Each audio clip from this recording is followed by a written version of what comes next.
Taylor Swift will be going on Jimmy Fallon. I think that this is the first time in a long time that Taylor Swift is making sort of her rounds in a small but big way. Right. And she's going on Jimmy Fallon, which is big. The announcements, just that she's going to do press, are massive announcements. You know? That is true. Like it's like we're announcing that she's going on Jimmy Fallon. Yeah. Jimmy Fallon filmed a whole promo. Yeah. I mean, as you do. But it's the same thing as like when she announced, when it came out that she's going on the Graham Norton show. It was like, oh my God, this is huge. She's doing Graham Norton. The announcement of her just going to do an interview is huge. It is. I'm really hoping they ask some questions about the engagement. Oh, I think. Just like to hear her perspective. I think they totally will. I hope they do.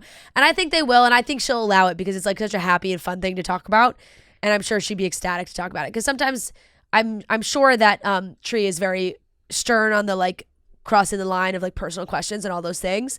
But in this case, I'm sure it's like you can ask about the engagement. Yeah. She's really excited about it and wants to talk about it, you know? That's how she would say it too, I think. She's very excited about this. She's really excited about the engagement. So you can ask one question about it.